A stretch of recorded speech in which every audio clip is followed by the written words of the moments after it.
Perdón la demora, mil disculpas. Gracias por estar presentes en esta primera jornada y con este tiempo que no ha colaborado. Bueno, le damos la bienvenida a todas a nuestra institución formadora. Esta es la primera jornada de un ciclo de conferencias que hemos organizado entre la jefatura de práctica y la jefatura de carrera del profesorado de nivel primario. Partimos de la convicción de generar puentes interinstitucionales en la apertura de nuevas instancias que contribuyan con renovados saberes académicos, que favorezcan el enriquecimiento de sus trayectorias y de su formación como profesionales, contando con el aporte ad honorem de referentes pertenecientes a la universidad pública de nuestra ciudad, es decir, a la Universidad Nacional de Rosario. Agradecemos la presencia de las autoridades institucionales que junto con el Consejo Consultivo aprobaron, apoyaron y colaboraron con esta iniciativa. Agradecemos también la presencia de directivos y docentes conformadores de las instituciones asociadas, quienes gentilmente nos abren anualmente las puertas de sus escuelas para que nuestras y nuestros estudiantes realicen instancias de observaciones, prácticas y residencia. En esta ocasión contamos con la participación de las siguientes instituciones. En el nivel inicial, Los Jardines, Manzanita, Pisa Pizuela, La Bruja Maruja, Campanita, La Cigarra, Merceditas de San Martín y Flor de Jacarandá. En el nivel primario, las escuelas son Alem, Pestalozzi, Arseno, Primaria del Normal número 2, Ceballos, Juana Manso, Belgrano, Anastasio Escudero, Carrasco, República Federativa de Brasil, José Mármol, Cayetano Silva, Aristóbulo del Valle y Congreso de Tucumán. Y en el nivel secundario, las escuelas son Escuela Secundaria del Normal número 2, Madres de Plaza de Mayo, Nacional 2, Belgrano, Doctor Luis María Drago, Jesús de Nazaret, Las Heras y la Escuela de Enseñanza Media para Adultos Arturo Frondizi. Agradecemos y le damos la bienvenida en esta primera jornada a la generosa y desinteresada participación de la señora Virginia Gonfiantini, que me acompaña, en este encuentro denominado Complejidad y Transdisciplinariedad, aportes antropoyéticos para el debate, que seguramente no solo nos aportarán nuevos saberes, sino que nos incentivará a crear nuevas formas de pensamiento práctico. Virginia es cientista en la educación de la Universidad Nacional de Rosario, magíster en la educación con mención en gestión, evaluación y acreditación de la Universidad de El Salvador, diplomada en transformación educativa por la Multiversidad Mundo Real Edgar Morin, doctora en pensamiento complejo por la Multiversidad Mundo Real Edgar Morin y postdoctora en educación, investigación y complejidad por la EMI de Bolivia. Actualmente la doctora Virginia se desempeña como docente titular en institutos de educación superior no universitarios de formación docente. Es docente investigadora, profesora titular y de tesis doctoral y de maestría en la Universidad Mundo Real Edgar Morin y en la Universidad Nacional de Rosario.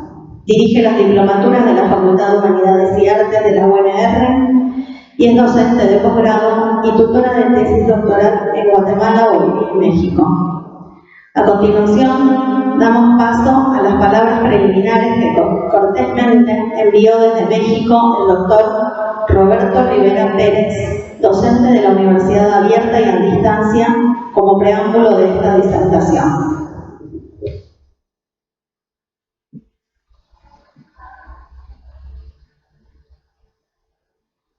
Hola, ¿qué tal? Muy buenas noches. Les habla el doctor Roberto Rivera Pérez, docente de línea de la Universidad Abierta a Distancia desde México.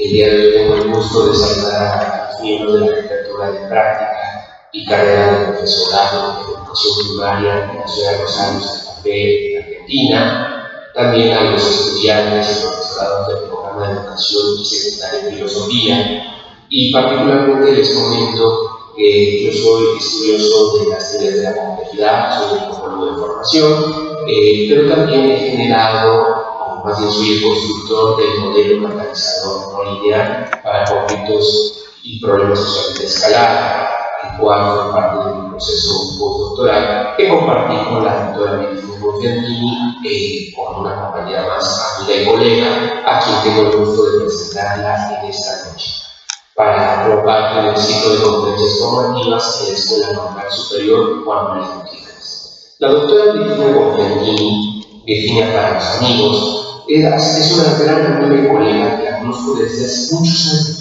Con ella he intercambiado debates teóricos, debates a distancia, encuentros presenciales en congresos, sobre todo en México, en Colombia, en Bolivia, pero también ella es la que redactó este hermoso libro de El Kairos Educativo.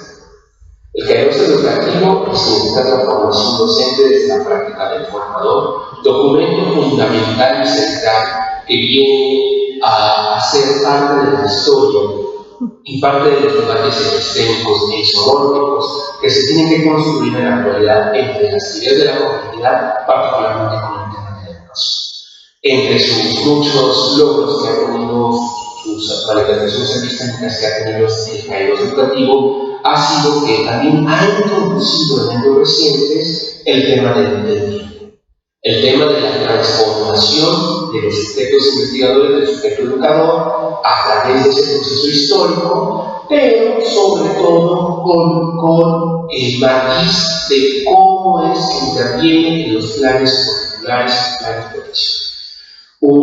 Eso fue parte de su trabajo excepcional en el postdoctorado en educación, investigación y continuidad que pudimos realizar juntos como compañeros de equipo, amigos y siempre adelante en estos ejercicios de investigación.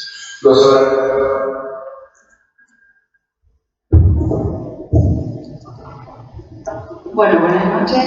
Gracias por estar acá con este diluvio universal. La verdad que coraje salir de la casa. Así que bueno, sean todos bienvenidos. Gracias, Iliana, por la invitación, a todas las autoridades y a las profesoras de la casa y a las coformadoras de las diferentes instituciones que ayudan a Iliana en esta ardua tarea que es la formación de los docentes. Bueno, ¿qué nos reúne el día de hoy? Nos reúne una charla entre amigos para debatir y para pensar acerca de la educación y de la formación nuestra y de la formación de nuestros estudiantes. En esto que en los últimos años de la carrera de formación docente hacemos en la residencia. Pero no vamos a hablar de la residencia común y corriente, esta que estamos acostumbradas a transitar, no porque no sea importante, sino que le vamos a dar un plus y vamos a pensar la residencia desde otra dimensión de análisis, dos principalmente. Una que tiene que ver con la transdisciplina y otra que tiene que ver con la complejidad. Pero primero vamos a hablar de complejidad porque si no, no vamos a saber de qué estamos hablando cuando estamos hablando de transdisciplina.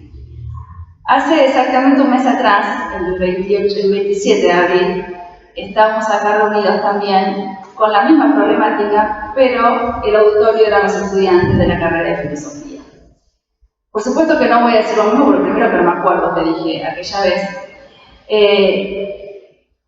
pero pensé en hablar de atrás para adelante, en hablar desde hoy hacia atrás, porque bueno, la mayoría de los que están acá o de los que van a escuchar esta charla son profesores de filosofía, y siempre hay que volver a los griegos, porque de ahí venimos. Entonces, ¿por qué pensar la educación en términos de complejidad y en términos de transdisciplina? Esa es la pregunta que nos deberíamos hacer hoy para poder empezar a desentrañar la complejidad de los sujetos, la complejidad de los conocimientos, la complejidad de los contextos, pero complejidad desde el punto de vista de vincularlo no a algo que es complicado, algo que está retorcido, algo que no se entiende, sino pensar la complejidad justamente como un entramado.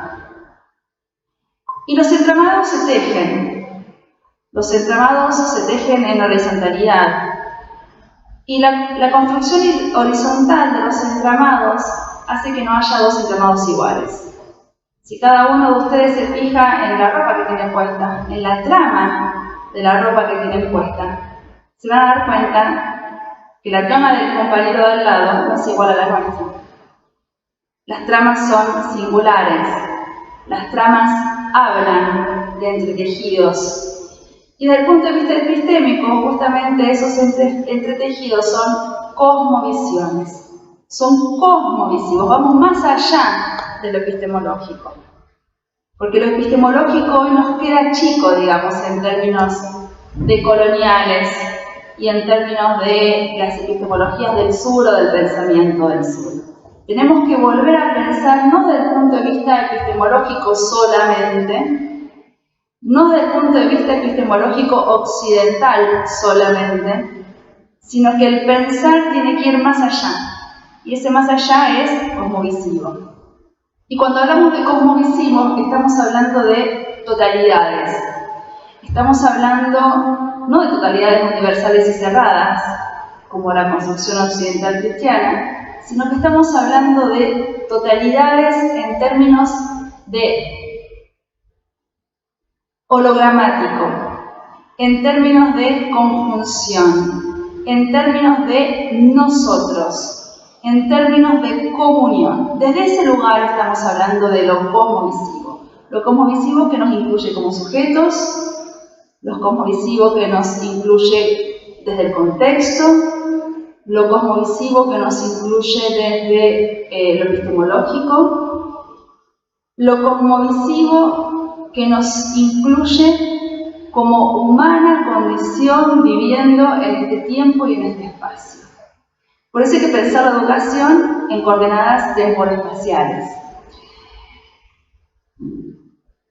El tiempo como categoría de análisis, el tiempo como metacategoría fundante de todos los discursos, de todas las racionalidades, de todas las filosofías y de todas las religiones, nos habla de un tiempo singular, distinto al tiempo cronológico que discurre en Occidente desde la construcción del discurso de la modernidad clásica.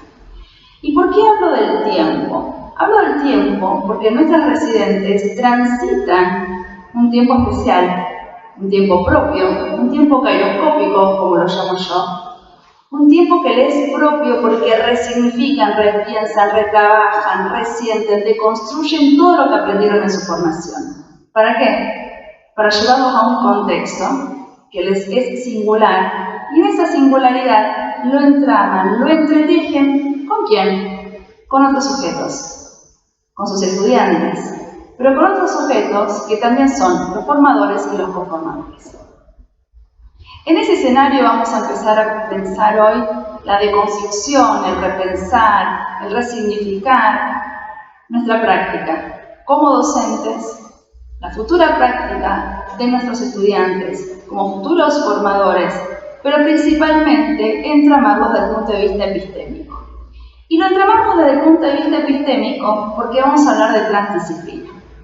¿Y qué es la transdisciplina? La transdisciplina es la tercera figura que nosotros conocemos hoy desde el punto de vista epistemológico.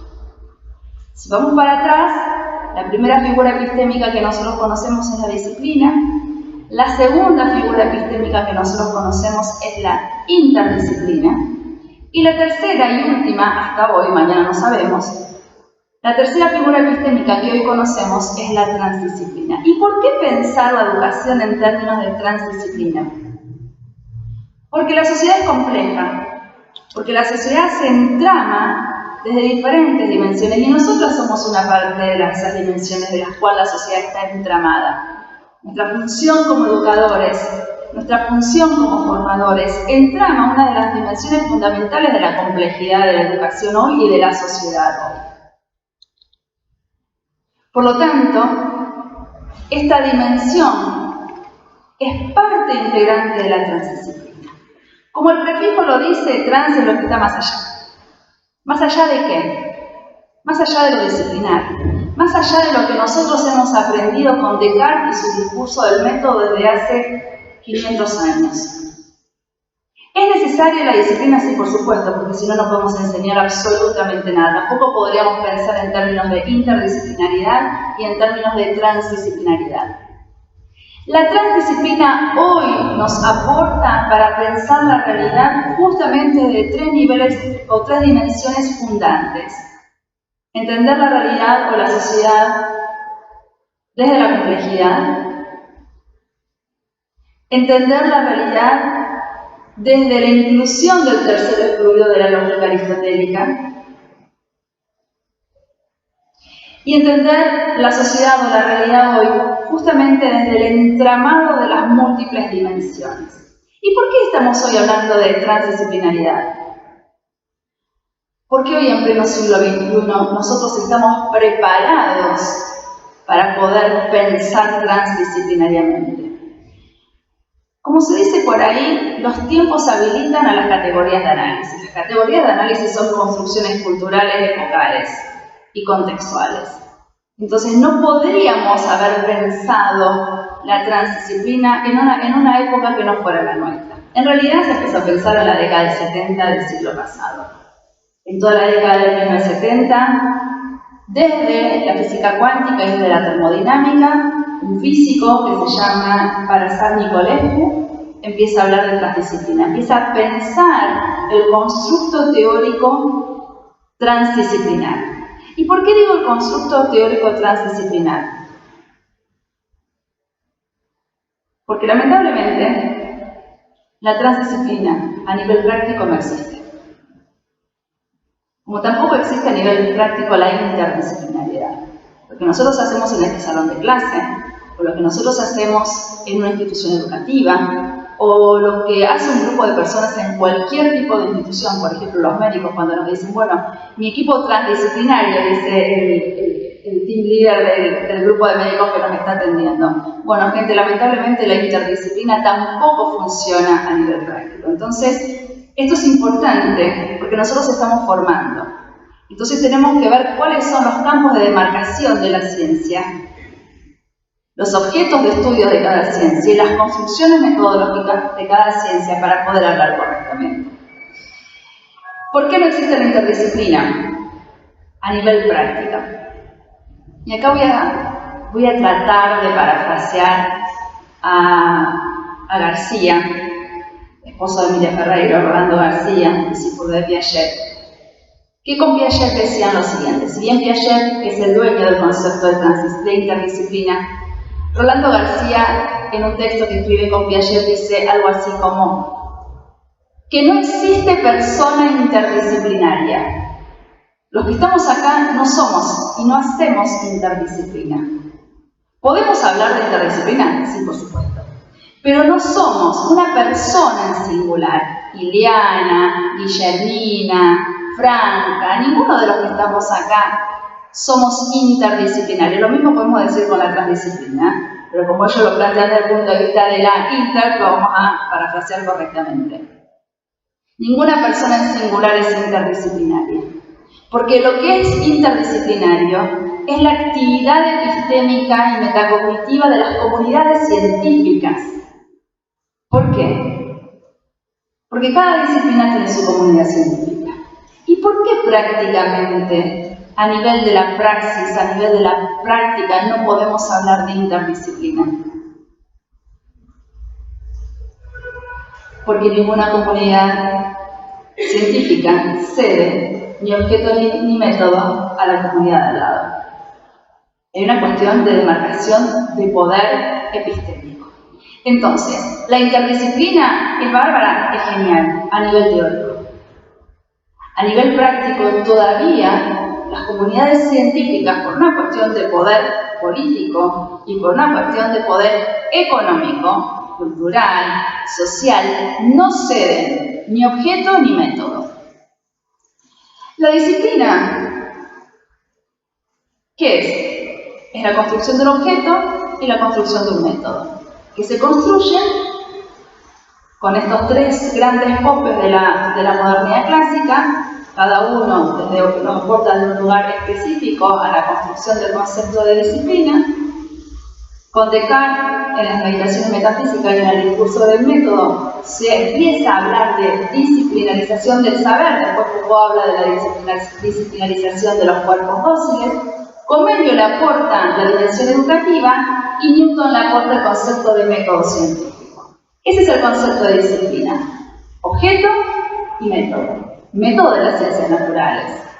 Ese método se viene a constituir y aporta el concepto de disciplina con Newton, con las principios matemáticas en el siglo XVIII. Llega hasta nuestros días porque el concepto de disciplina no se modificó desde Descartes hasta hoy. Fue cambiando el tiempo, fueron cambiando los contextos, pero el concepto de disciplina quedó intacto, como en el 1600 cuando lo planteó Descartes. Pero ¿qué pasa? En el siglo XX aparece Piaget, y Piaget y su grupo de estudios empiezan a interpelar y a cuestionar el concepto de disciplina a la luz de los nuevos tiempos de la segunda mitad del siglo XX.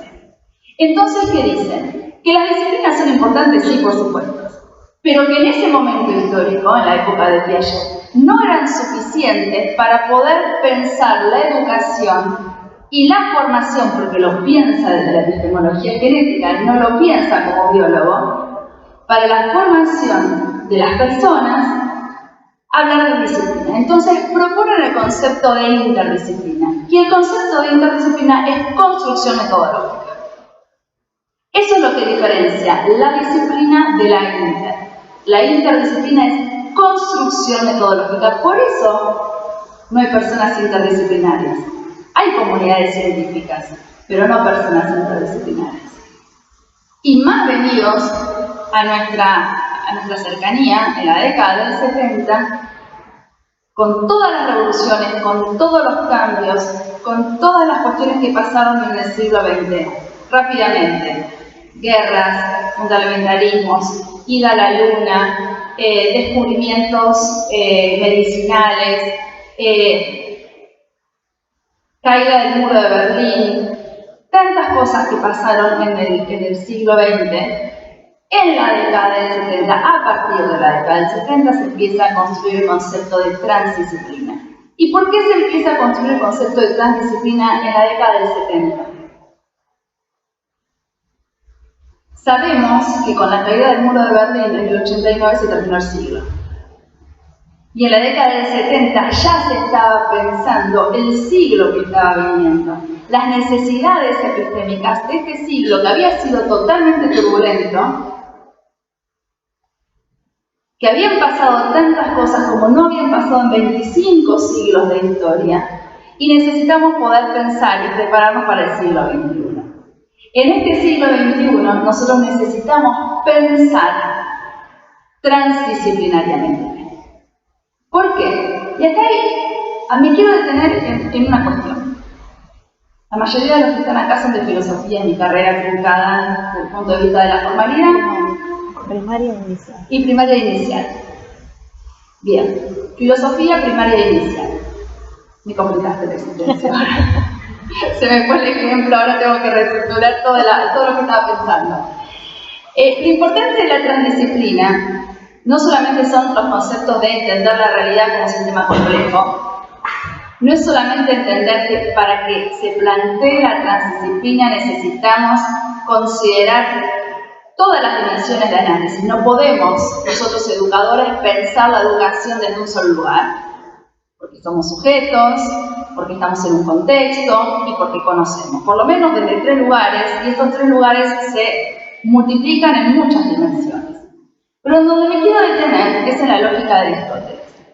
Nicolescu es físico cuántico. No voy a hablar de física cuántica porque no sé la física cuántica práctica, pero sí la física cuántica teórica. Nicolescu plantea, considerando los aportes que comienzan a principios del siglo, esto lo digo yo, no lo dice Nicolescu, con los aportes de Freud y el inconsciente y los aportes de Einstein y la teoría de la relatividad, se empieza a pensar la realidad con 2 categorías de análisis importantísimas que también las retoma Prigogine desde la física cuántica. El siglo XX empieza a pensar la realidad con una categoría que se llama sistemas complejos. Estos sistemas complejos aparecen desde las teorías de la comunicación, desde las teorías de la información, y después se lleva a los físicos. Lo toman los físicos para poder construir su edificio teórico. ¿Qué es un sistema complejo? Pensemos nuestra clase escolar. El concepto del sistema existió desde siempre. Entonces, el sistema no es la categoría que vamos a discutir acá. Lo que vamos a discutir acá es la categoría, el concepto complejo. ¿Por qué? Porque hasta el siglo XIX, y específicamente en el siglo XIX con el positivismo, la sociedad era pensada lineal, cerrada y simple. Un estímulo, una respuesta, desde el conductismo, el orden y progreso del positivismo, causas y efectos, era lineal. ¿Aprendemos o no aprendemos? ¿Aprendemos todo de la misma manera, todo lo que está enseñando la maestra, o no aprendemos nada? Y el que no aprendía, ¿qué hacíamos? Lo sacábamos del sistema, era el disfuncional. Fíjense que ahora la palabra disfuncional no existe más. Nadie habla, ay, este chico qué disfuncional que es. No, porque aparte tenemos un problema importante si llegamos a decir que este chico es disfuncional, ¿no? Pero no existe más la palabra disfuncional, propia del positivismo. ¿Por qué? ¿Por qué era disfuncional? Porque el positivismo era funcionalista. Todos teníamos que funcionar como un engranaje adentro de esta sociedad. ¿Y cómo funcionábamos adentro de esta sociedad? Bueno, el positivismo toma de Platón el concepto que Platón plantea en la República, de que cada uno tiene que ocupar el lugar que le corresponde y que sabe en la sociedad para que la sociedad funcione. Los que estamos acá nos dedicamos a educar porque seguramente que es lo único o lo que hacemos mejor en nuestra vida.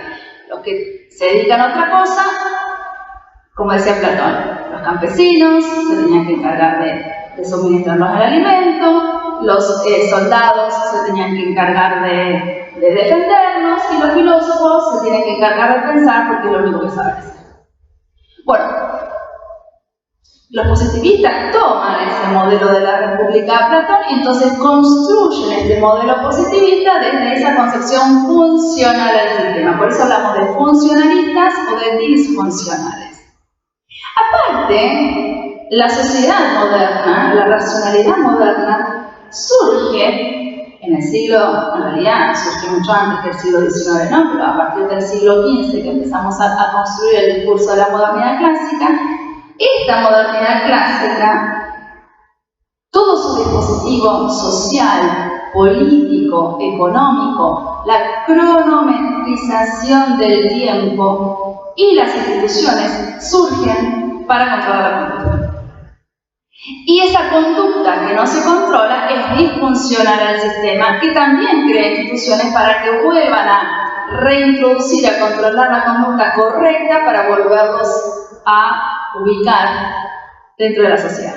Entonces surge la escuela, las prisiones, los psiquiátricos, la sexualidad vinculada al matrimonio. Es decir, acá tenemos una abogada del contrato social que se firma en el matrimonio para regular la sexualidad, cosa que hasta el momento no estaba ni regulada ni pensada y por lo tanto era incontrolable. El concepto de infancia también aparece como contrato social, como describir a ese infante que ahora tiene que ser educado, que tiene que ser cuidado por el Estado, por la familia y por la escuela. Entonces, este dispositivo controlador construye lo que se llama un sistema cerrado, un sistema simple, en donde cada institución y cada uno tenemos que ocupar el lugar que sabemos que nos corresponde dentro de esta sociedad para que la sociedad funcione y llegue a un progreso ilimitado. Muy lindo está Freud. Muy lindo está Einstein. Muy lindo hasta Heisenberg, Pauli, Curie.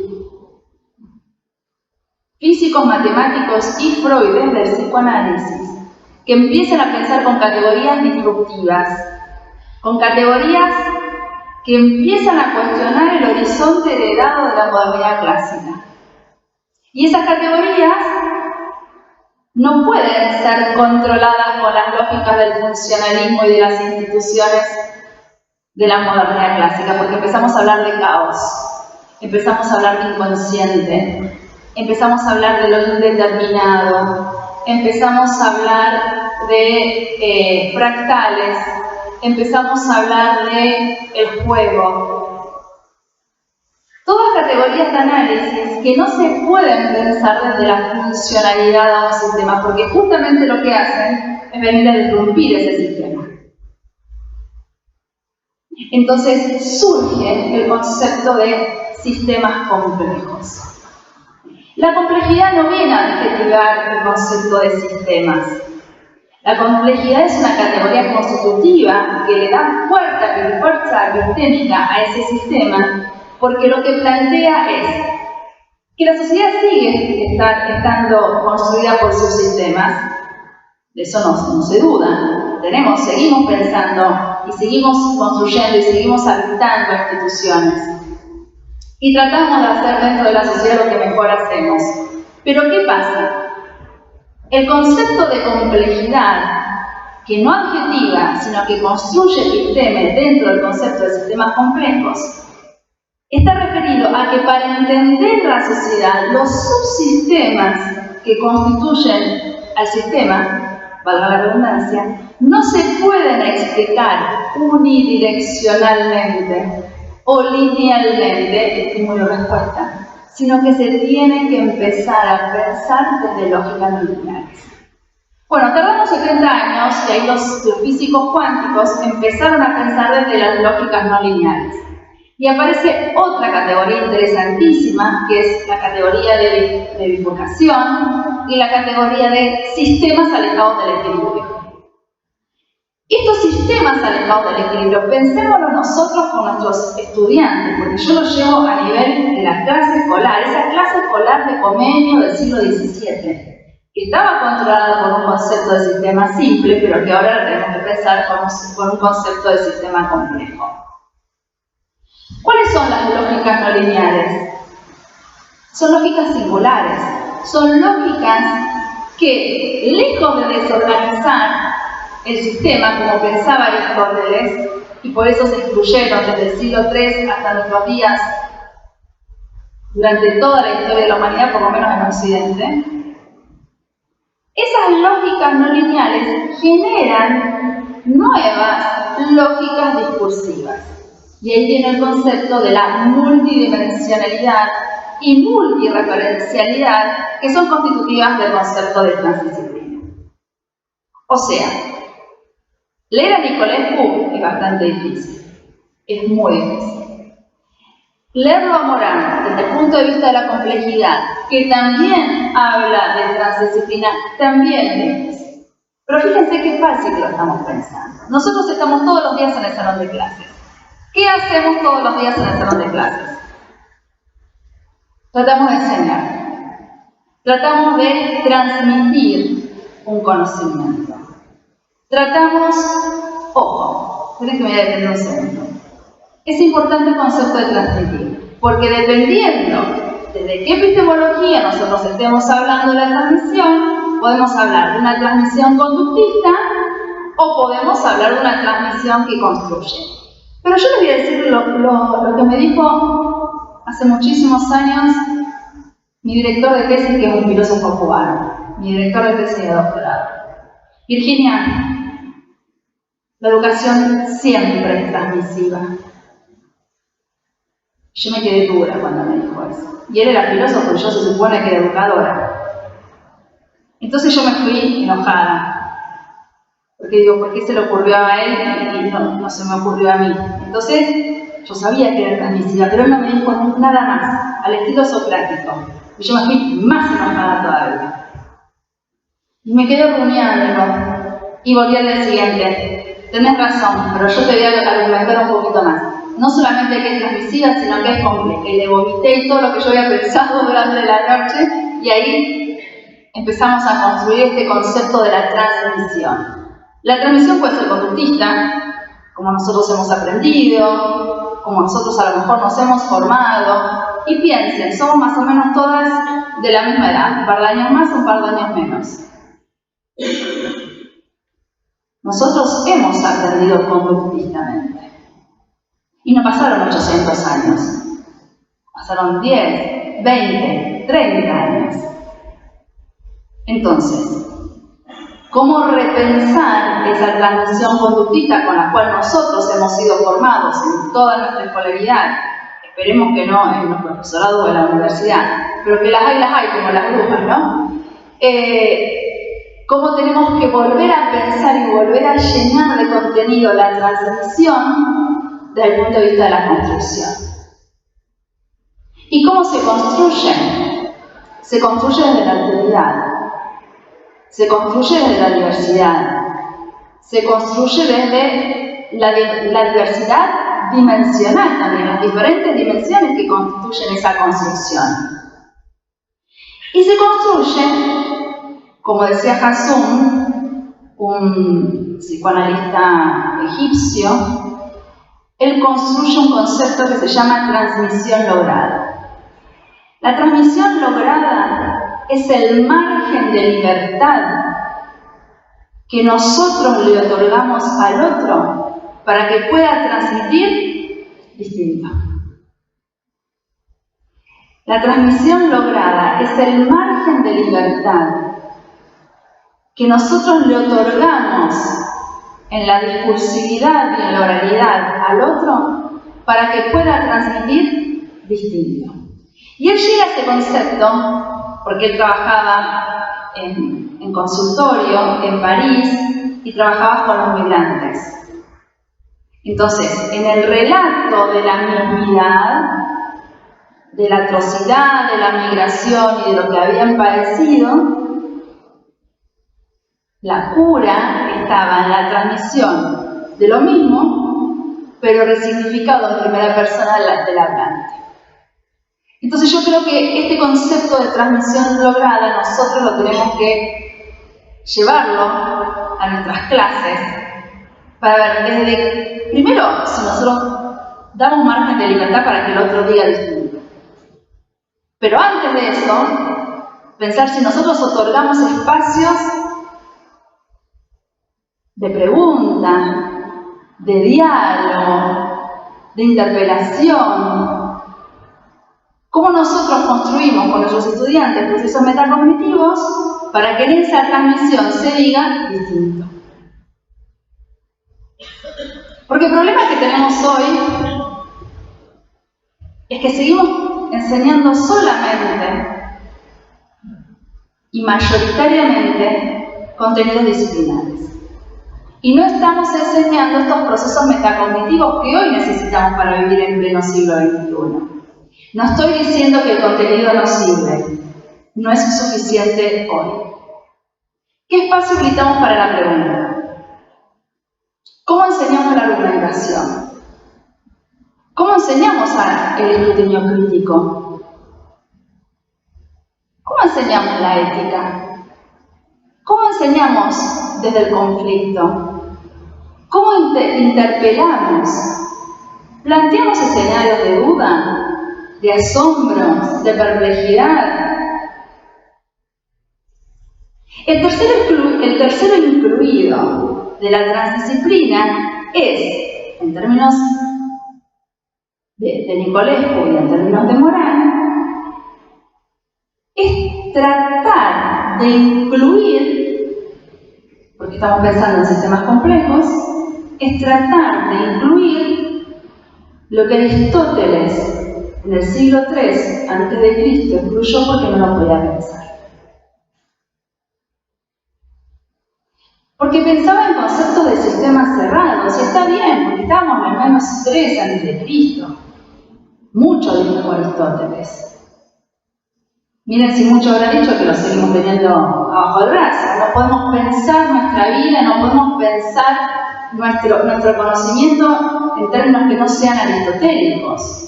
Y de ahí para acá, con todos. Pero no estamos en el siglo III a.C. Estamos en el siglo XXI. Estamos en un siglo XXI en donde tenemos que reincorporar en este tercero incluido. Este tercero incluido, en realidad Nicolescu y Morán no lo explican. No dicen qué es el tercero incluido. El tercero incluido es lo que Aristóteles no pudo explicar y lo tenemos que incorporar con estas lógicas no lineales. Pero ¿saben yo cómo lo llamo este tercero incluido? Lo llamo otredad. Lo llamo ética. Lo llamo diálogo. Que a pesar de estar en el siglo XXI y a pesar de Escuela Nueva, Montessori, Waldorf, Escuela de Frankfurt, teorías críticas, teorías decoloniales, teorías complejas, postcríticas, hasta llegar a hoy, nos cuesta pensar en la otredad, nos cuesta pensar desde el diálogo, porque como dice Byung-Chul Han, vivimos el infierno de lo mismo. ¿Hasta cuándo vamos a seguir en el infierno de lo mismo? ¿Cuánto hace que venimos criticando la homogenización? Desde el primer día de clase que entramos en el profesorado. La homogenización, la universalización, la objetividad eran dimensiones de análisis del siglo XVII. Era necesario construir la modernidad clásica desde esas características, con esas dimensiones, con esos pilares, pero no estamos en el siglo XVII. Pero seguimos premiando el infierno de lo mismo. Entonces, ¿qué hacemos con este infierno de lo mismo, pero pensando que el otro tiene que construir desde la alteridad? Entonces, no solamente se tiene que construir un conocimiento, no solamente tenemos que enseñar procesos metacognitivos, sino que hoy esta transdisciplina, pensando la dimensión del tercero incluido de la lógica clásica de Aristóteles, también tiene que enseñar la tolerancia epistémica, la ética y la democracia cognitiva. Porque acá aparece también otra categoría de análisis, que se estaban gestando en el mismo momento que se estaba gestando la transdisciplina, que tiene que ver con las epistemologías del sur. Boaventura de Sousa Santos habla de epistemologías en plural, de epistemologías del sur, hoy muy de moda, hoy muy habladas, hoy muy tratadas de considerarnos dentro de la academia, dentro de nuestras clases, desde el punto de vista teórico. En el mismo momento, Edgar Morán, los dos sociólogos, los dos europeos, Boaventura en Portugal, Morán en París. Morán habla de pensamiento del sur. Los dos están haciendo referencia al mismo sur, con mayúscula, epistémico, no geográfico. Los dos están mirando a Latinoamérica, porque los dos consideran que Latinoamérica, como dice Morán, es el caldo de cultivo para la metamorfosis de la sociedad, que el cambio no va a estar en el concepto del norte hegemónico, sino que en el concepto del sur epistémico. Todos los países, todos los hemisferios, todas las ciudades tienen norte y tienen sures. Entonces, ¿cómo volver a pensar o cómo incluir a este sur o cómo dar visibilidad y voz a este sur? En el mismo momento, por eso es importante hacer estos debates epistémicos, en el mismo momento que Boaventura de Sousa Santos y de Morán estaban hablando del sur, como si fuéramos bichos raros nosotros acá en el sur, Freire, en Recife, el norte de Brasil, pero que era el sur epistémico, empieza a hablar de la pedagogía del oprimido, la pedagogía de la liberación. En realidad, empieza a hablar a los campesinos, en realidad empieza a hablar antes de sus pedagogías, su proyecto político aparece en su trabajo con los campesinos, en su trabajo en dando visibilidad y escuchando la voz justamente de estos oprimidos campesinos.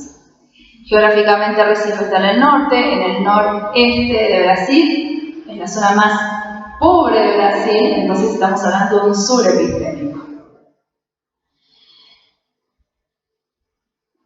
Con el trabajo que Freire hace con los campesinos, en un texto muy interesante que se llama Extensión o Comunicación, y ahí hace un juego de palabras con las prácticas extensionistas o las prácticas comunicativas. La extensión no lo tenemos que traducir como esta característica o esta dimensión fundante de nuestra universidad vinculada al conocimiento, la investigación en la extensión. No está hablando Freire de esta extensión, sino que la extensión en Freire está significada desde el punto de vista del receptáculo de la educación bancaria, de cómo llenar la cabeza de otra persona. Esa es la extensión. Mientras que la comunicación, ahí construye el concepto de diálogo. Cómo nos modificamos, cómo nos transformamos nosotros como personas, como sujetos, a partir de la comunicación, a partir del diálogo, y el diálogo se hace en la horizontalidad. Y el diálogo no es en la mismidad, sino que el diálogo se hace en la otredad.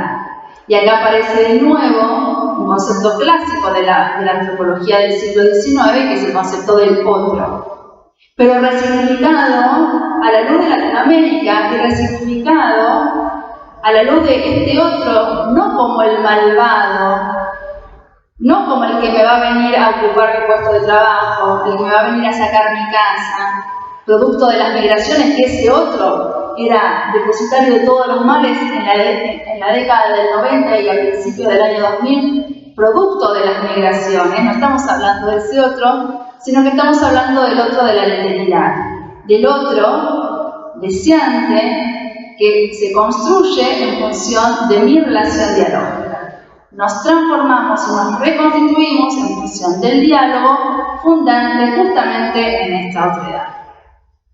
Y es justamente la otredad el que le da vida y motor al concepto de transdisciplina. Porque no podremos pensar la transdisciplina sin pensar en estas otredades que tienen relación, o que tienen razón de ser, que son las diferentes dimensiones que la constituyen.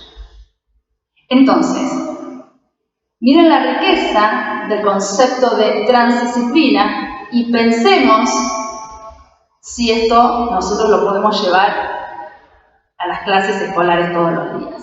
Sí lo podemos pensar, sí lo podemos llevar desde el punto de vista teórico. Insisto, es muy difícil todavía en la cuestión práctica porque vivimos en instituciones modernas. Porque seguimos transmitiendo un saber disciplinar. Entonces, a mí me gusta hablar de diálogo de saberes. El diálogo de saberes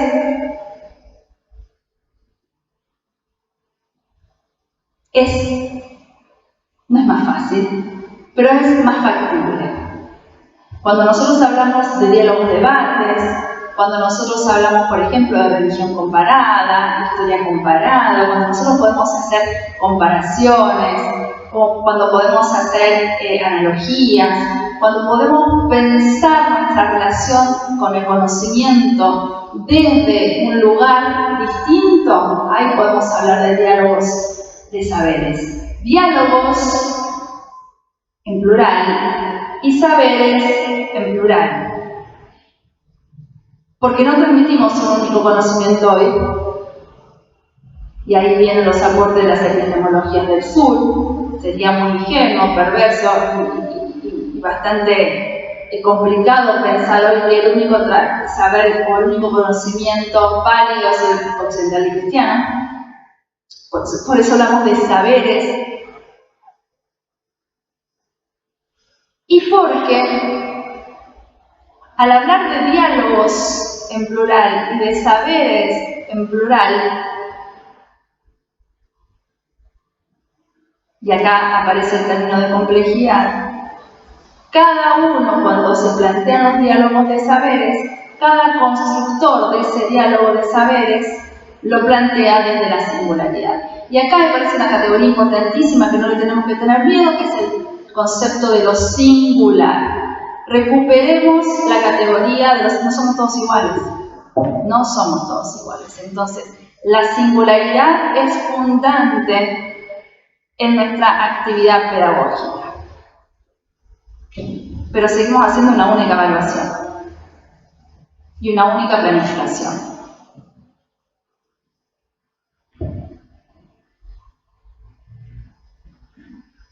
El diálogo de saberes, ¿cómo se puede pensar? ¿Cómo lo podemos enseñar?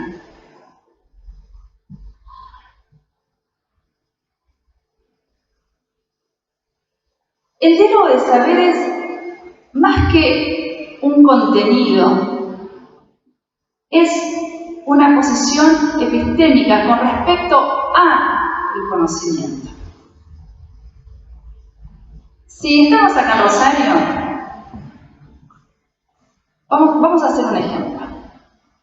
El conocimiento disciplinar es como si nosotros nos paramos acá en la esquina de Córdoba y Balcarce.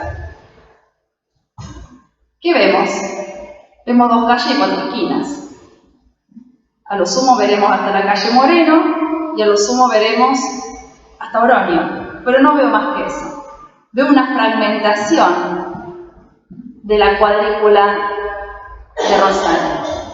Ahora, si yo subo al Monumento de la Bandera, ¿sí? ¿Qué veo desde el Monumento de la Bandera? Veo el entramado de la ciudad. Por lo menos veo el entramado de la ciudad hasta donde mis ojos puedan ver. En religión y en los griegos y el discurso religioso llamaban a la colina donde se hacían los sacrificios Areios, que era un punto alto. Bueno, no estamos sacrificando a nadie y no vamos a hacer ningún tipo de sacrificio. Pero la idea es de que nosotros tenemos que enseñar desde el Areios. ¿Qué significa? Enseñar desde un lugar en donde podamos ver y podamos construir nosotros singularmente el entramado epistémico. Porque nos han enseñado desde Comenio en adelante, pero que estaba bien en la época de Comenio, no estamos criticando Comenio, no estoy diciendo ni Comenio era malo, ni Descartes tampoco, ni Newton tampoco. ¿Qué estamos diciendo? Estamos diciendo que el devenir del tiempo trae aparejado el cambio de las categorías de análisis o la resignificación de las categorías de análisis. El devenir del tiempo, decía Leopoldo Sea, hace que nosotros extrañemos el horizonte de las cosas que nos son familiares. Si el contexto cambia, nuestras categorías de análisis para poder mirar ese contexto y poder intervenir ese contexto también tienen que cambiar. La infancia de las escuelas de Comenio no es nuestra infancia. Las adolescencias de la escuela de Comenio no son nuestras adolescencias y juventudes. Pero, digo que yo soy una enamorada de Comenio, me hubiera casado con Comenio. Con Newton también, bueno, me hubiera casado con todos. Nuestras escuelas están organizadas de la misma manera inicialmente que en época de Comenio. Si Comenio aparece caminando por este pasillo, no va a pensar que el tiempo cambió y que pasaron 500 años. Nos hubiera imaginado, sí, por las luces, por la computadora, por el aire acondicionado, por la calefacción, porque estamos vestidos distintos. Pero la distribución de las sillas es igual. Los libros de texto son iguales. Lo que colocamos en las paredes para que nuestros alumnos también aprendan desde los dispositivos gráficos son iguales. Nosotros estamos acá adelante, nuestros alumnos están atrás, sin mirarse, sin tocarse, sin nada. Entonces, ¿cuál es nuestra función como docentes? Como formadores, ¿para qué estamos educando hoy? ¿Qué concepto de infancia? ¿Qué concepto de sujetos? Fíjense algo interesante. Hablamos de sujetos, pero seguimos depositando en la cabeza de un niño que no tiene que hablar, que no se tiene que mover. Pensamos en sujeto, porque el concepto de sujeto, como sabemos, el sujeto está atravesado por la cultura, el que se construye en relación a una cultura, en relación a un otro, que piensa, que construye, que habla, pero principalmente el sujeto desea. Era un concepto que no existía en la época de Comenio. El deseo en términos de Freud no existía en la época de Comenio, porque Comenio estaba en el siglo XVII y Freud en el siglo XIX. Fin del siglo XIX, casi el siglo XX, o sea que 300 años de distancia los separan. Pero también Comenio consideraba la alegría, la felicidad o el querer estar en el salón de clase. Después lo traducimos en términos de Freud como el concepto de deseo. Y Comenio también pensaba en que cada uno tenía su singularidad, que cada uno aprendía a su ritmo, pero era moderno. Un solo libro, un solo maestro, un solo alumno. ¿Sí? ¿Se acuerdan de eso, no? En la didáctica humana. Pero su método didáctico era distinto. La naturalidad, la intuición y la autoactividad son cosas que después retoma Piaget en el siglo XX, pero que ya lo había dicho Comenio en el siglo XVII. Cada uno tiene que aprender a su ritmo, siguiendo la naturaleza del niño, y el docente tiene que conocer esa naturaleza del niño, que estaba vinculado con el desarrollo de la inteligencia y no con la naturaleza social de Rousseau. Pero Comenio era moderno, por lo tanto, la universalidad, la objetividad, la homogeneización se colaban por las ventanas de su escuela. Pero fue un disruptivo, fue el gran revolucionario de la educación. Pensemos que nosotros estamos acá gracias a Comenio. Y nos seguimos formando como nos seguimos formando gracias a Comenio. ¿Resignificados? Sí, por supuesto. ¿O deberíamos estar resignificados? Sí, por supuesto. Pero la pregunta es, ¿para qué estamos educando hoy? ¿Para qué sujeto? ¿Para qué sociedad? Y ahí interviene de forma decisiva el concepto de interdisciplina y de transdisciplina, porque la disciplina se cae. ¿Y por qué se cae el concepto de disciplina? Porque como dice Richard Sennett, un sociólogo que a mí me encanta, en la época que nosotros estamos viviendo no podemos pensar nada a largo plazo. Y eso no es todo, porque lo dice más tremendamente.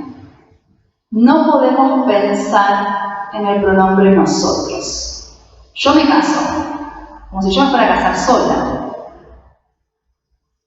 Es el yo, la exaltación del yo hedonista. Bueno, que hace este trabajo muy interesante también, pero desde otra postura, pero en sintonía, otro sociólogo que me encanta, Byung-Chul Han.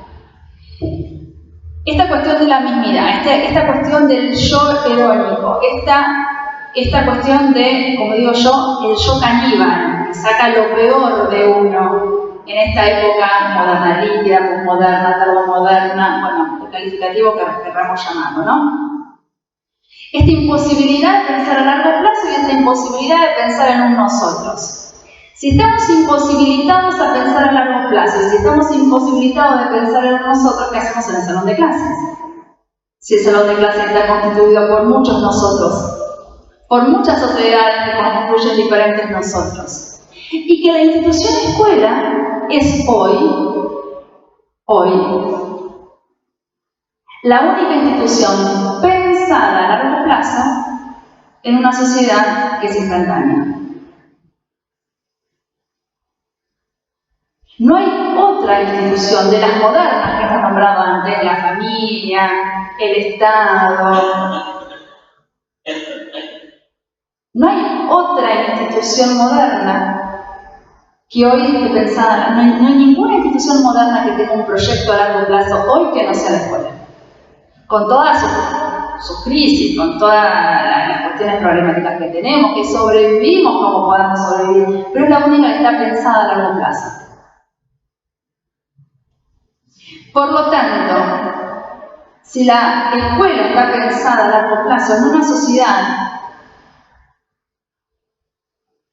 que es instantánea, que es ahórica, yo voy a seguir enseñando los sistemas montañosos. Pero gente, ¿qué tenemos que enseñar entonces? Pensemos,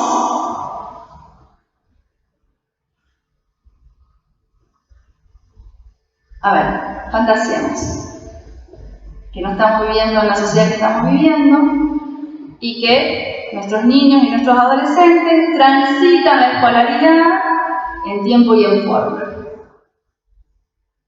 Entonces entramos a los 2, 3, 4 años y salimos a los 18 años del sistema educativo y, si se quiere, a los 25 de la universidad. Fantaseamos.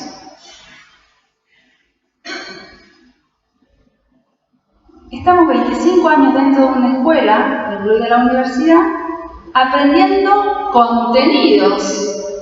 Sí, tenemos que enseñar contenidos y tenemos que aprender contenidos. Para una sociedad que dentro de 25 años no existe. En este momento, porque pensemos que en la Edad Media, todavía no había escuelas en la Edad Media, pero la gente, los nobles, los sacerdotes se educaban. Pensemos que en los 1000 años de la Edad Media no pasó nada. Pasó la Inquisición, pasaron otras cosas. Pero a nivel de desarrollo tecnológico, ¿qué pasó en la Edad Media? En 1000 años, piensen, ¿saben lo que son 1000 años? Uno se pone a pensar y es imposible pensar en 1000 años de la humanidad. Piensen, yo siempre doy el mismo ejemplo, piensen, no las más jóvenes, pero las que son un poco más viejas.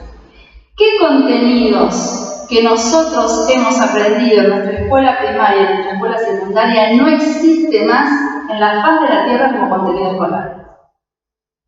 Yo tengo un montón, ustedes creo que también. Hay un montón de contenidos que nosotros hemos aprendido en el colegio que no existe más como contenido enseñado. Taquigrafía, mecanografía, caligrafía, no para que el niño aprenda a escribir. La caligrafía gótica, con tinta, con la pluma, y que cuántas veces se nos caía la tinta. Pero no estamos hablando de que escribíamos con pluma y con tinta en la época del convenio. No, gente, yo hice mi escuela secundaria en la década del 90. No aparecen más como contenido escolar. Entonces, sigamos fantaseando. En esta escuela ideal, que entramos a los 2, 3, 4, 5 años y salimos a los 25 de la universidad, seguimos enseñando estos contenidos que dentro de 25 años no les va a servir porque la sociedad sí siguió cambiando. Entonces, ¿enseñamos contenidos? Sí, pero no necesariamente. Hay que enseñar hoy otras cosas. ¿Y cuál es el concepto de sujeto? ¿Y cuál es el sujeto de docente y de aprendiente? ¿Y cuál es la relación con el conocimiento? Porque eso es lo que tenemos que enseñar hoy. Piensen ustedes, ¿cómo se relacionan con el conocimiento? ¿De manera lineal? ¿De manera no lineal? ¿Compleja? ¿Positivista? ¿Cómo? Todas son válidas hoy, porque no hay una única forma de conocer. ¿Desde qué lugar me posiciono yo en relación al objeto? ¿Cómo construyo mis procesos metacognitivos? ¿Cómo construyo mis ideas inclusoras? ¿Cómo entramo como el entramado del tejido que ustedes tienen en nuestra ropa, que tenemos en nuestra ropa? No hay dos tramas iguales. ¿Desde qué lugar enseñamos a entramar? Porque si bien no es una receta, sí se enseña. No es una receta, pero sí se tiene que enseñar a entramar, porque si no, no lo sé hacer solo. Y ahí entramos nosotros los formadores. ¿Cómo formamos para que nuestros estudiantes puedan entramar su conocimiento y su relación epistémica cosmovisiva en el aquí y en el ahora para que también lo puedan enseñar a sus estudiantes?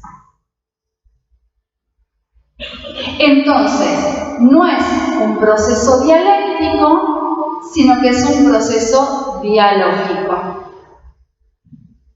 Porque la dialéctica hegeliana, si bien fue revolucionaria en su época, nadie está diciendo lo contrario, como es moderna, está pensada como un sistema cerrado. ¿Tiene movimiento? Sí. ¿Es superadora a la racionalidad anterior? Sí. Pero sigue pensando en un sistema cerrado. Y hoy necesito el tercero incluido que rompe la dialéctica y la constituye dialógica. Eso es pensar en términos transdisciplinarios. Eso es pensar la complejidad como episteme. ¿Es fácil? Nadie dijo que era fácil. ¿Lo podemos hacer singularmente? Sí, porque es un proceso subjetivo.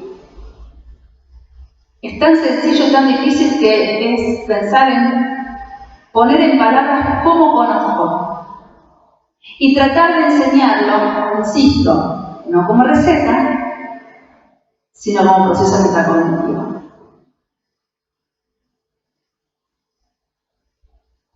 ¿Desde qué lugar? Desde ningún lugar. Porque uno tiene que darle las herramientas al otro para que el otro pueda construir.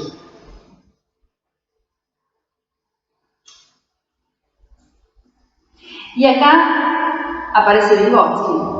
Nos encanta Vygotsky también. La diferencia entre que Vygotsky hablaba entre la herramienta y el símbolo o el signo o el símbolo. La herramienta es externa al sujeto. Por lo tanto, una herramienta no modifica ningún sujeto. Y Vygotsky colocaba el ejemplo de que si un martillo clava un clavo, es decir, si una persona en una mano con un martillo clava un clavo, el clavo no se modifica, el martillo tampoco y la persona tampoco. El clavo puede estar más clavado o menos clavado, pero nunca va a dejar de ser clavo. Esa es la herramienta. Ahora, el signo o el símbolo, ¿qué es? El lenguaje. Es la acción comunicativa de Habermas. Es la cultura. Cada vez que hablamos, nos transformamos. No solamente nos transformamos nosotros, sino que el otro que está hablando conmigo, que está dialogando, también se transforma. Y recordemos que fue Vygotsky, cómo dijo eso, en qué condiciones dijo y en qué contexto.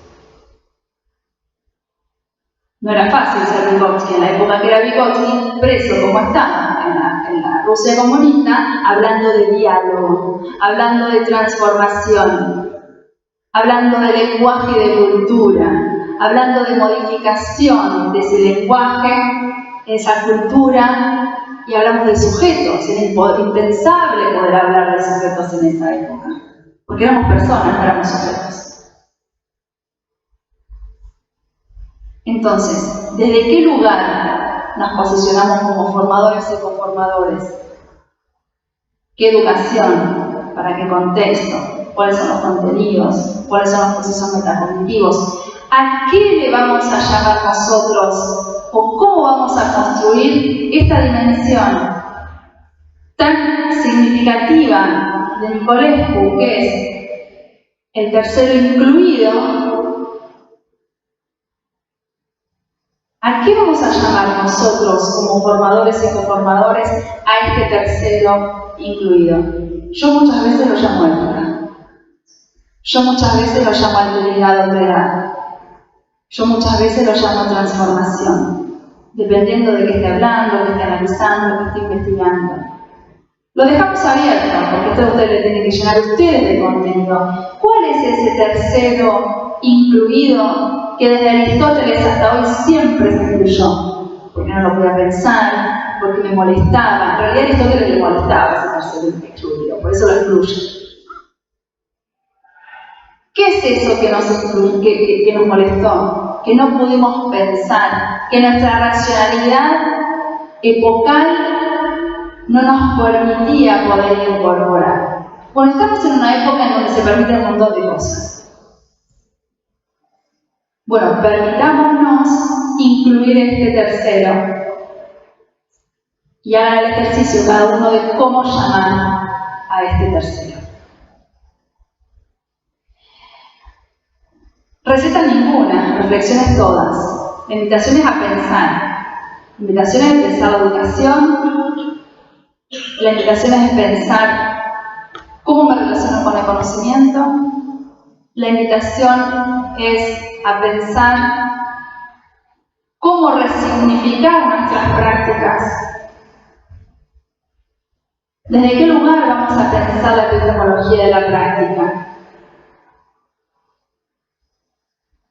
Sabemos cuáles son las tradiciones en la formación docente, sabemos cuáles son las pedagogías en las cuales se basan esas tradiciones, cuáles son los aportes de la psicología, los aportes de la sociología, pero hoy, si tuviéramos que inventar una nueva tradición en la formación docente, ¿cómo la llamaríamos? ¿Cómo la argumentaríamos? ¿Desde qué lugar construiríamos esa epistemología?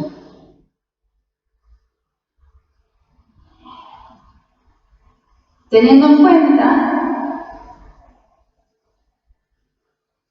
que tenemos que educar para que nosotros y nuestros estudiantes sepan leer los signos de los tiempos, que hoy son cambiantes, que hoy son inciertos, que hoy son caóticos.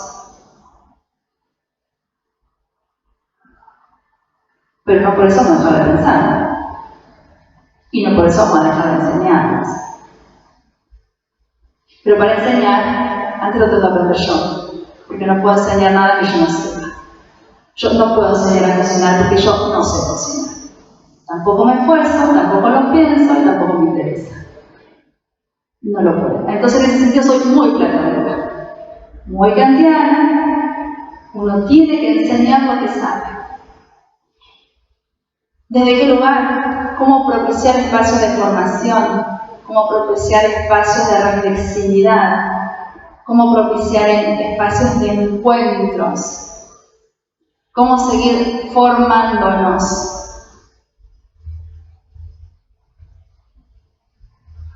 Y acá lo traigo Cuyen, que también me encanta. Cuyen dice, en un texto muy viejo, pero que después está recuperado, en realidad es una ponencia que él hizo, pero que después está reflejada en uno de sus textos bellísimo, y el texto se llama El conocimiento forma cuando se siente deformado por el suelo que habitamos.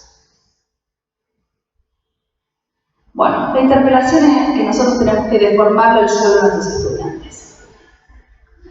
El conocimiento forma cuando se siente deformado por el suelo que habitamos. Lo queremos comparar con Leopoldo Sea, y bueno, Leopoldo Sea decía exactamente lo mismo.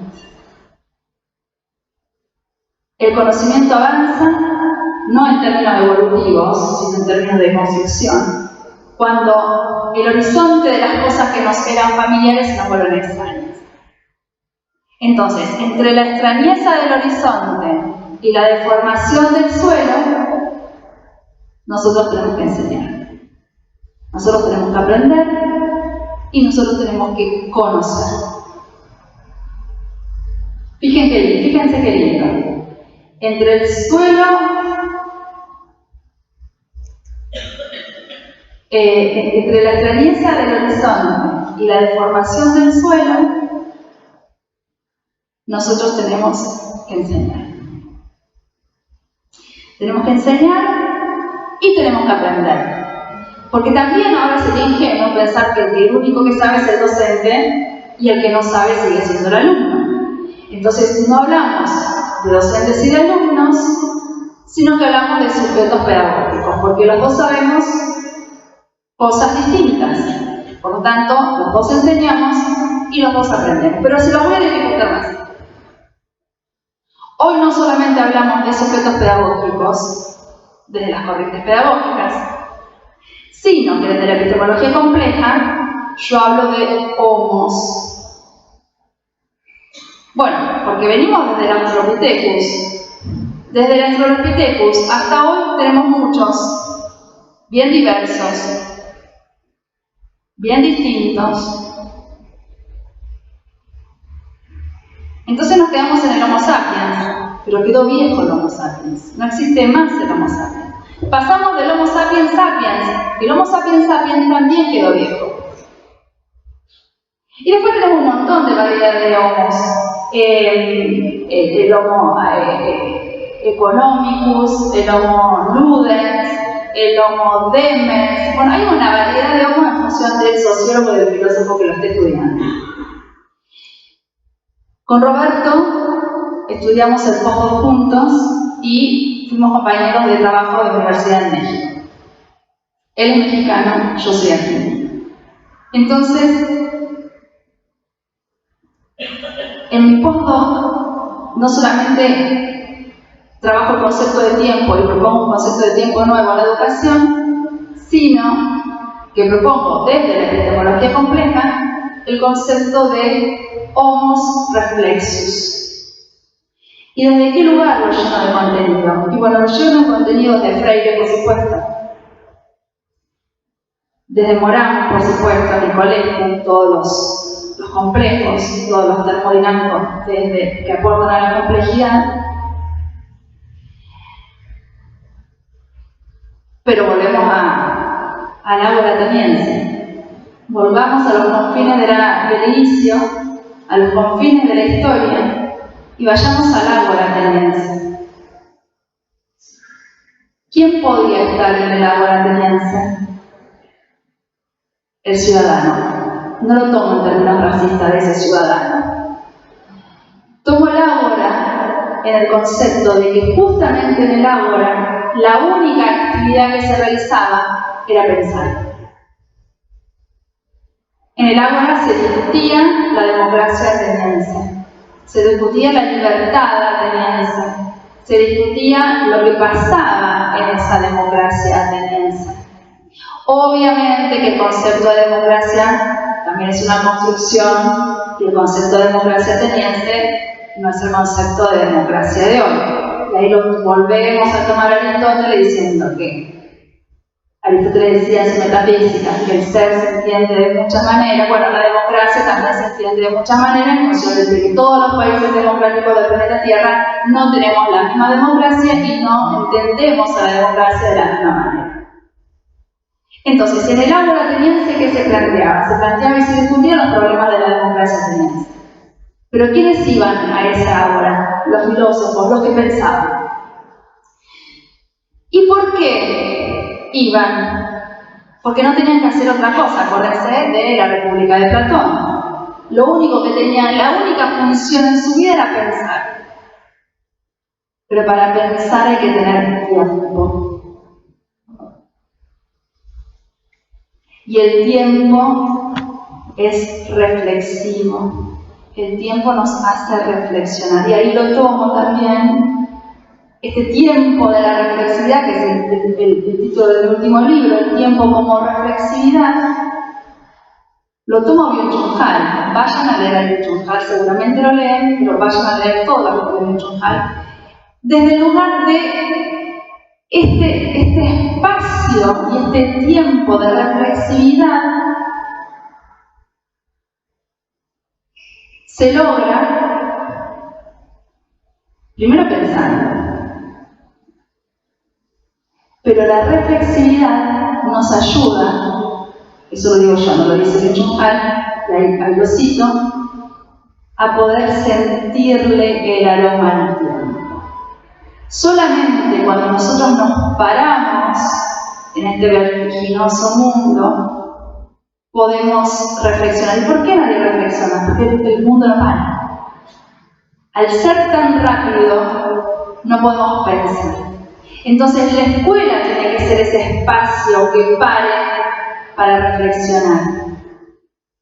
Es un tiempo de la reflexión, es un tiempo sin tiempo, porque el tiempo de la escuela es distinto. A ver, gente, no sé cuánto hace que estamos acá, pero afuera sigue viviendo la gente, seguramente que sigue lloviendo, no sé cómo nos vamos a ir, sigue lloviendo, se hizo de noche, el tiempo siguió, y acá es otro tiempo distinto. ¿Y por qué es otro tiempo distinto? Porque es un tiempo donde se construyen los conocimientos.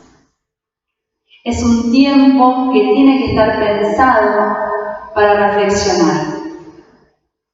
Es un tiempo en donde acá nos olvidamos de que no somos, sino que estamos pensando en otra cosa distinta. Bueno, saldremos y pensaremos qué comida vamos a hacer para la cena, cómo nos vamos a ir si sigue lloviendo y demás. Pero este tiempo es un tiempo que nos invita a la reflexión. No tenemos que hacer otra cosa que pensar. Y eso se logra hoy en la escuela, o se debería lograr, o deberíamos pensarlo hoy en la escuela. Porque es un momento en donde se debería parar, se debería reflexionar, se deberían pensar procesos metacognitivos, se deberían construir diálogos, debates epistémicos. Y esa es nuestra función como formadores y como coformadores, es ayudarles a caminar a nuestros estudiantes a recorrer lo que nosotros hemos recorrido, pero distinto, como la transmisión lograda de Jason. No sé cómo estamos con el tiempo. 1 hora y media. ¿Hora y media? Ay, perdón. Bueno, entonces vamos cerrando. Se me fue el tiempo. Podemos seguir hablando mucho más tiempo, pero creo que nos podemos llevar muchas cosas para pensar. La idea no fue transmitir un conocimiento, la idea fue pensar. La idea fue pensar reflexivamente, pensar dimensiones de análisis, pensar alternativas, y cada uno en su contexto, con sus contenidos, con su disciplina, con su formación, resignifique y repiense todo esto que estuvimos hablando. Así que muchas gracias por la escucha atenta. No sé, creo que terminamos, ¿no? Sí, sí. Bueno, muchas gracias por la escucha atenta y nos vemos.